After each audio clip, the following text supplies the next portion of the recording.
I'm Testerman with Edwards Performance Solutions. In this video series, I'll be speaking to you about scheduling tools and concepts. But first, a bit about me and Edwards. I got my start in project management working as a master scheduler, primarily supporting engineering development and manufacturing programs for unmanned air vehicles and ground control units. At the time, my organization, which was called Program Planning and Scheduling, was attached to finance, and our scheduling tool was Microsoft Project.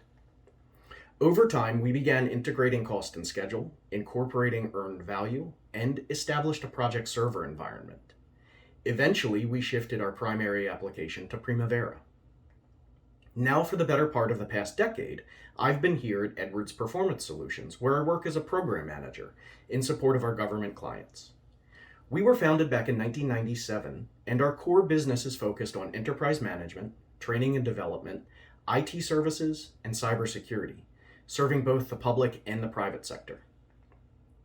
One of the very first service offerings provided by Edwards was training. You could say that it's our foundation.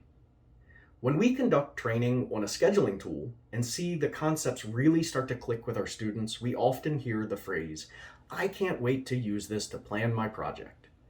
But let's pump the brakes for a second. I'll remind them what I said at the very beginning of class. Planning doesn't start with the scheduling tool. When you consider the scheduling activities defining, estimating, and sequencing, those should all be completed as collaboratively as possible. Unless you're the only person performing the work and receiving its outcome, your project should not be planned in a vacuum. At Edwards, we use a method we initially called the Big Monster Piece of Paper, or BMPP. Though due to our shift to fully remote work in response to the pandemic, it might be better described as the Big Digital Collaborative Whiteboard. Regardless, the concept is the same.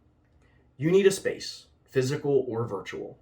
You need people, representation from those who are performing the work, a facilitator, the project sponsor, stakeholders for the project outcomes. You need documents, the statement of work, requirements, any supporting materials that already exist, like a proposal, a charter, a design document.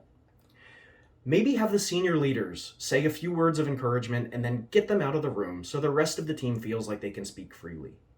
Once you have your people and your documentation, the next step is to start chunking the work out into related pieces using Post-it notes or whatever we call the digital version of them.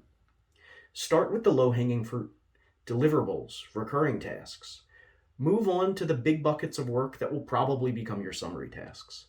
Then start the scope decomposition. The reason you have the people performing the work and the stakeholders present is twofold.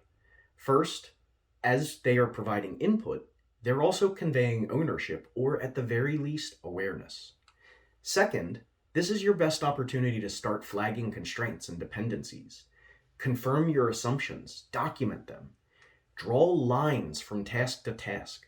Eventually, you should have as an output the start of a work breakdown structure and a corresponding logic diagram.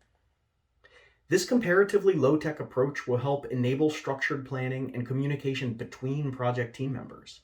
It will highlight risks and potential problem areas, and it'll start painting a picture of the critical path right there in front of the stakeholders.